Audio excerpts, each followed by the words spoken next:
오늘 퐁당 초대석은요, 이분의 대표작 중에 한 편인 시로 소개를 대신해볼까 합니다. 저것은 벽. 어쩔 수 없는 벽이라고 우리가 느낄 때, 그때 담장이는 말없이 그 벽을 오른다. 물 한 방울 없고 씨앗 한 톨 살아남을 수 없는 저것은 절망의 벽이라고 말할 때, 담쟁이는 서두르지 않고 앞으로 나아간다. 한 뼘이라도 꼭 여럿이 함께 손을 잡고 올라간다. 도종환의 시 담쟁이 중에서.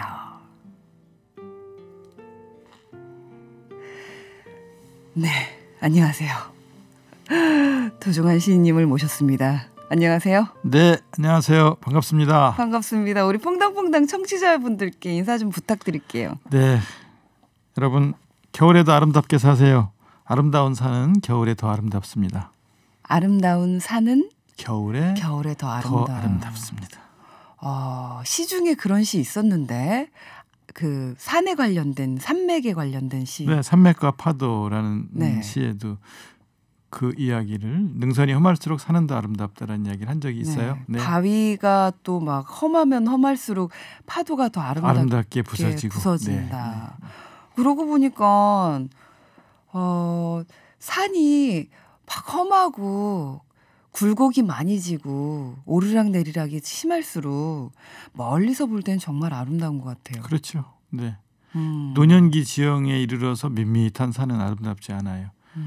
근데 청년기 산들이 험한 산들인데요. 그런 산들이 더 아름답죠. 저 그런 생각을 했었거든요, 옛날에. 제가 소나무를 되게 좋아해요. 네. 소나무를 좋아하는데, 소나무는 땅의 기운을 많이 받는, 영향을 많이 받는 그런 나무 중에 하나인데요. 그래서 소나무의 모습을 보면 이 땅이 어떤 식으로 아래에 있는지가 지형이 보인다라고 하더라고요. 근데 우리가 보는 그런 소나무 중에 와, 저 소나무 진짜 멋지다 하는 소나무들은 굴곡이 막 져서 올라가거든요. 네, 그렇죠. 비틀어지고 막 꼬아져 있고 이렇게 해서 올라가는데, 그런 소나무들은 절벽에 돌이 그 바위산들 있잖아요. 바위산들에서 자라는 소나무가 그렇게 올라가더라고요. 네. 굽은 소나무가 이제 훨씬 더 아름답게 느껴지는데요. 그때 그 소나무들이 일부러 몸을 비튼 건 아니고요. 그때마다 거센 바람이라든가 모진 추위라든가 그걸 견디는 동안 그렇게 휘어지기도 하고 굽어지기도 하고 그런 거죠. 그래서 대나무는 곧게 자라는 것이 이제 대나무의 미덕인데요. 소나무는 휘어진 그 자체가 아름다움이지요. 네. 그래서 우리가 인생을 살면서 난 너무 고통스러워, 너무 힘들어 라는 순간들 너무 많잖아요. 그리고 내가 상처를 받았어, 난 아파, 이렇게 그런 순간들이 되게 많은데, 어쩌면 저 소나무처럼, 저 멋진 산맥들처럼 나는 지금 고통스러울지 모르겠지만 한 발 떨어져서 나를 보면 아름다워 보일 수도 있지 않을까라는 생각을 했습니다. 네, 그 견디는 동안 만들어낸 그 모습이 아름다움인데요. 그런데 그 자연스러운 거예요. 소나무는 그 소나무를 딱 보는 순간 저건 억지로 저렇게 분재처럼 만들어낸 것이다 이런 생각 안 들잖아요. 그렇죠. 그 모진 시간들을 견디면서 자연스럽게 생긴 모습, 그 자연스러움 그 자체고 그게 아름다움인 거죠. 너무 좋아요. 저는 왜 이런 얘기를 너무 좋아할까요? 저 이제 사실 퐁당 시작할 때부터 시인을 모시고 싶었어요. 진작 좀 부르시죠. 너무 바쁘셨어요. 너무 바쁘셨고, 그래서 시인을 모시고 싶은데 시에 대해서 좀 얘기 좀 해보고 싶은데 막 그랬었는데, 이렇게 기회가 돼서 너무 행복합니다. 저도 불러주셔서 고맙습니다. 네. 그래서 원래는 그 전 문체부 장관님이셨고 지금 국회의원이시잖아요. 근데 오늘은 정치인을 떠나서 그냥 시인으로 좀 모시고 싶었어요. 네. 좋습니다. 괜찮습니까? 네. 오늘 그래서 시인님이라고 부르겠습니다. 네. 아까 전에 그 제가 소개해드렸던 시는 담쟁이라는 네. 시인데 이게 한 뼘이라도 꼭 여럿이 함께 손을 잡고 올라간다. 그거 제가 느낀 거예요. 왜냐하면 거기는 얘들이 벽에 살잖아요. 네.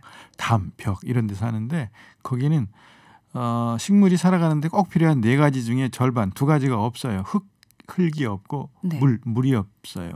햇빛과 바람은 받아들이지만 흙과 물이 없는 곳에서 벽을 붙들고 실뿌리로 벽을 붙들고 살고 있거든요. 네. 저런 곳에서 어떻게 살을까? 얼마나 힘들까 말할 줄 알면은 쟤들 원망을 얼마나 많이 할까? 왜 우리만 이런 데서 살아요? 이렇게 원망을 얼마나 많이 할까?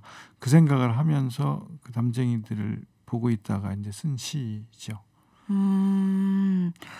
여럿이 함께 손을 잡고 올라간다고 제가 느낀 거는 네. 힘이 드니까 서로 저렇게 의지하면서 한 뼘씩 아주 천천히 느리지만 그러나 포기하지 않고 저렇게 담을 넘어가는구나 하는 생각을 하면서 이렇게 표현한 겁니다.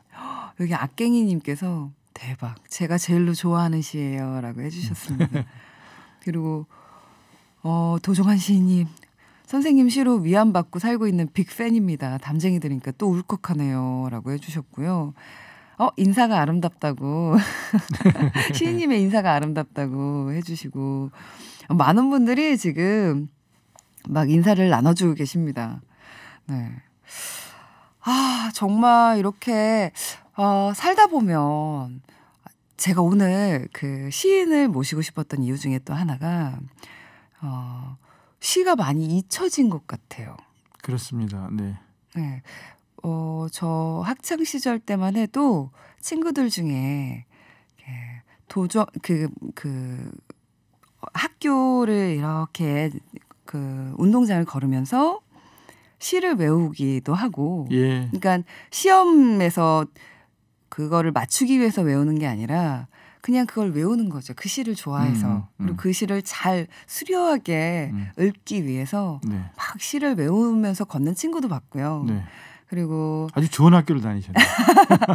저 때만 해도 이제 아마도 마지막 세대였지 않을까 싶은데 그 학기 초에 서로들 막 선물들 주고 하잖아요.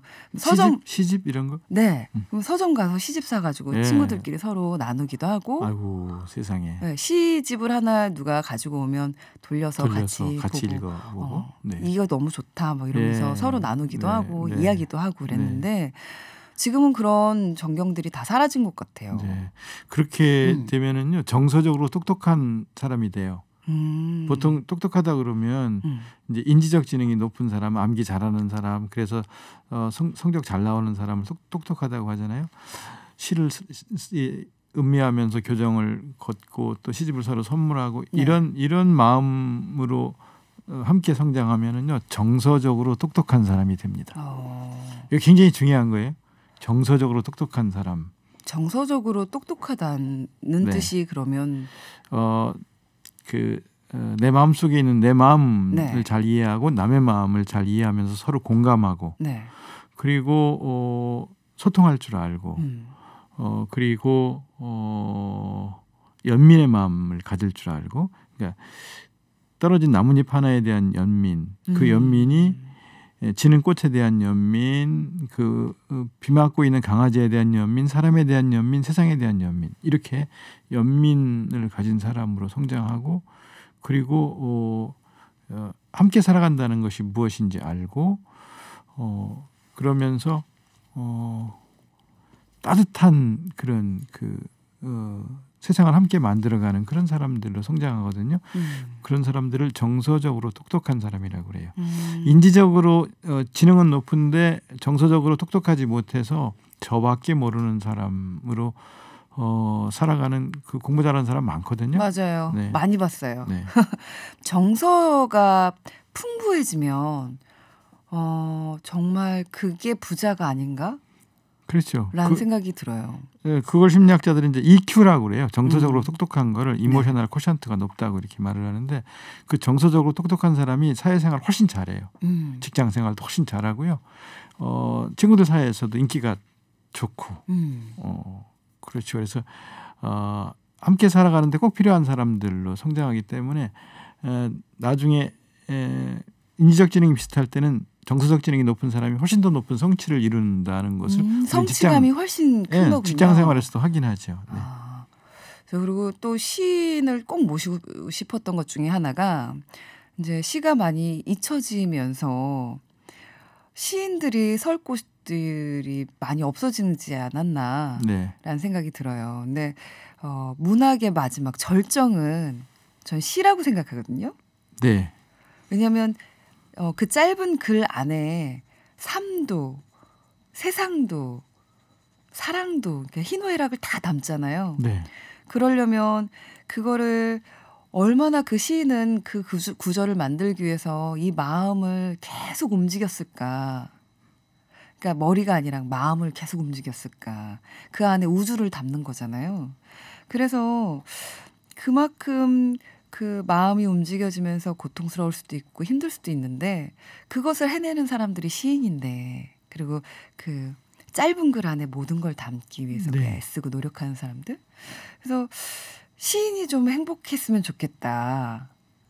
그런 사회가 됐으면 좋겠다라는 생각을 좀 많이 했는데 그래서 시인이 보는 세상과 시인하고 좀 얘기를 해보면 뭔가 다른 느낌이 들지 않을까 싶어가지고 이렇게 모셨습니다. 네. 고맙습니다. 네. 시인 안에 시인이 우주를 담는다고 말씀하셨잖아요. 네. 산도, 강도, 하늘도 이렇게 그 안에 다 담아내고 그것을 통해서 무슨 얘기인가를 하죠. 근데 인도의 작가 아룬다티 로이라는 여성 작가가 있는데요. 그 여성 작가는 이렇게 말을 했어요. 시인이 산과 강을 소재로 글을 쓴다라고 대개들 표현하는데 아니다. 산과 강이 시인을 선택한다. 이렇게 말을 했어요. 나 이런 거 너무 좋아해요. 그러니까 말하자면 섬진강이 김용택을 선택하는 거죠.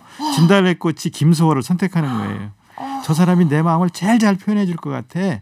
그래서 진달래꽃이 김소월을 선택한단 말이에요. 그러면 김소월도 될 수 있고 그랬던 우리도 그럴 수 있는 거잖아요. 그렇죠. 우리가 들국화 한 송이를 너무 사랑하면 들국화가 나를 선택해서 나를 통해서 들국화 얘기를 하게 하는 것. 그 이야기를 전달해 주는 사람이 시인인 거죠.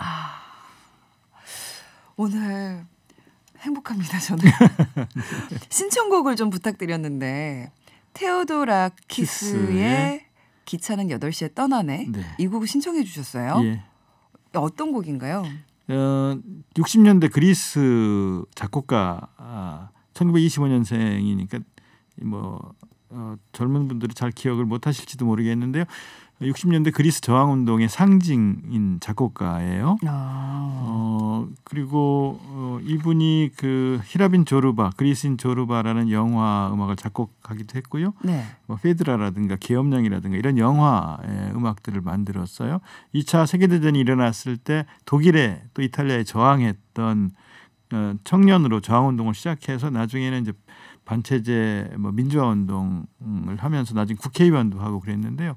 근데 그 천여 곡이 넘는 그 음악들은 전부 서정적이에요.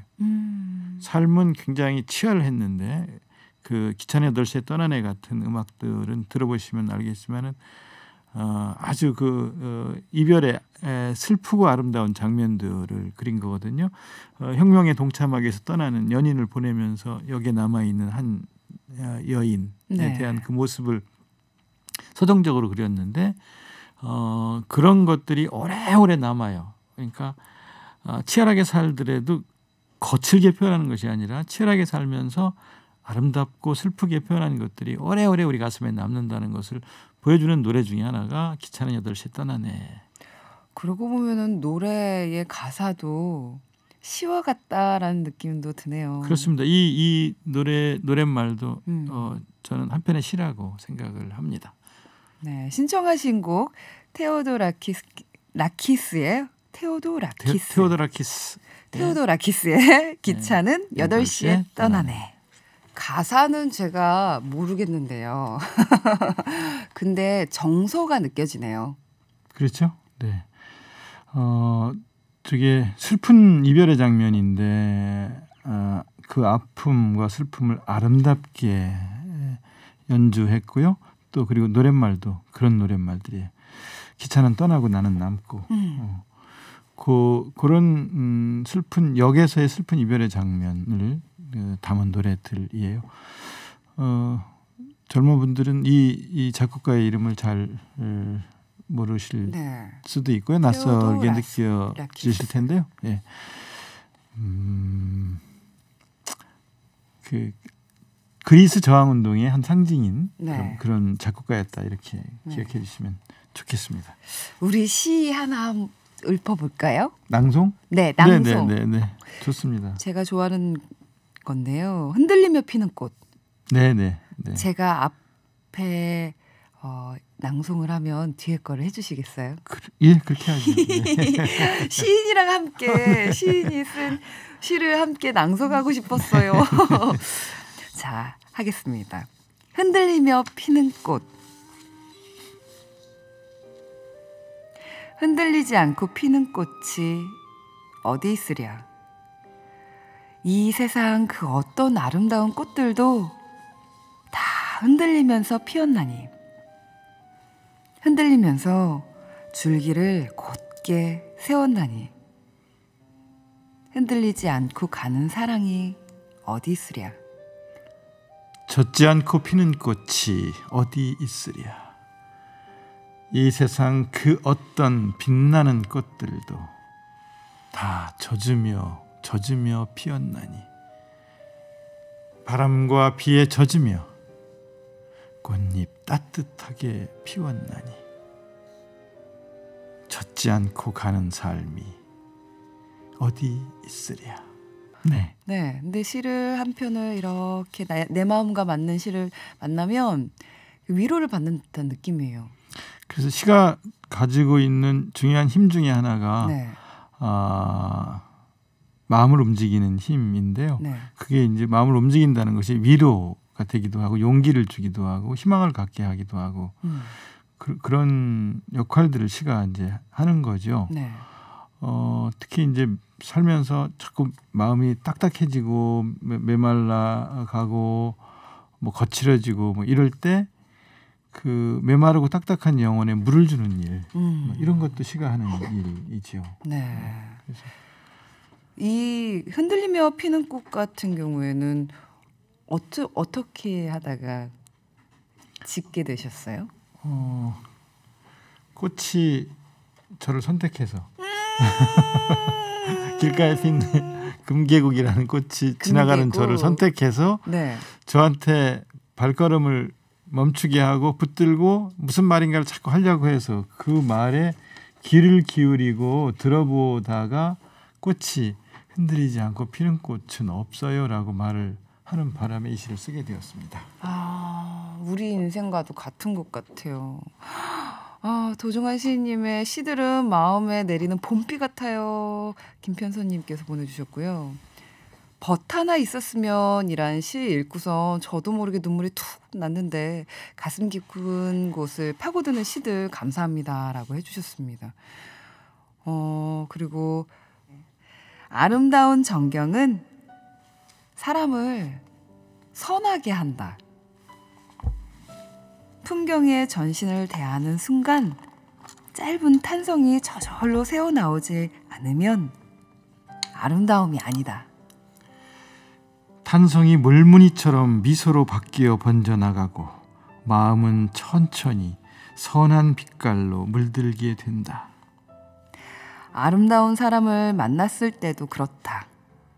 예쁜 어린아이를 만났을 때도 그렇다. 사막의 별들이 하얗게 떴을 때도 그러하다. 설산기슭 순백의 눈을 볼 때도 그러하다. 마음을 선하게 하는 초저녁 성당의 성가야말로 좋은 노래다. 천천히 눈가에 눈물이 맺히게 하는 오래된 영화가 좋은 영화다. 할슈타트 호수에 저녁빛이 내리고 있다. 그대를 생각하는 내 마음이 그러하다. 너무 좋아요. 정경. 풍경이라는 말과 같은데요. 네. 할슈타트는 오스트리아 알프스 산 기슭에 있는 호수인데요. 그 얼마나 아름다운지 가보신 분들 많을 텐데요. 그 너무 아름다우니까 그걸 바라보는 동안 탄성이 저절로 새어나오면서 네. 마음이 선하게 돼요. 그러니까 아름다운 풍경은 사람을 선하게 하는구나. 그 생각이 들었고요. 그 할슈타트가 저에게 이제 던져준 말인데요. 그 생각으로 이어지는 것이 그래 아름다운 사람을 만나도 마음이 선하게 되지. 예쁜 어린아이를 만났을 때도 그렇지 않았나? 이런 생각을 하면서 그렇구나. 아름다운 정경, 아름다운 선한 사람. 그러니까 나를 정화시키고 나를 환기시켜주는 그런 역할을 해주는 게 아닌가라는 생각이 들었습니다. 이제 시간이 별로 안 남았어요. 마지막으로 저희 퐁당퐁당 가족들한테 마지막 인사 부탁드릴게요. 이렇게 바쁘고 힘들고 네. 또 분주하게 사시지만 가끔 시를 읽고 시하고 함께 지내시는 시간을 가지면 참 좋겠습니다. 그래서 여러분도 자꾸 아름다운 풍경을 보거나 아름다운 사람을 만나면서 아름다운 꽃 한 송이를 보면서 마음이 선해지는 시간을 많이 갖게 되시길 바랍니다. 네, 저는 시인이 행복했으면 좋겠어요. 여러분이 네, 그리고 여러분이 시인입니다. 오늘은 시 한 편 지어보세요. 자, 마지막 곡으로도 이거는 네, 마지막 곡으로 못 듣겠네요. 시간이 없네요. 그냥 인사드릴게요. 네. 자, 조심히 가세요. 오늘 감사합니다. 고맙습니다. 여러분 안녕.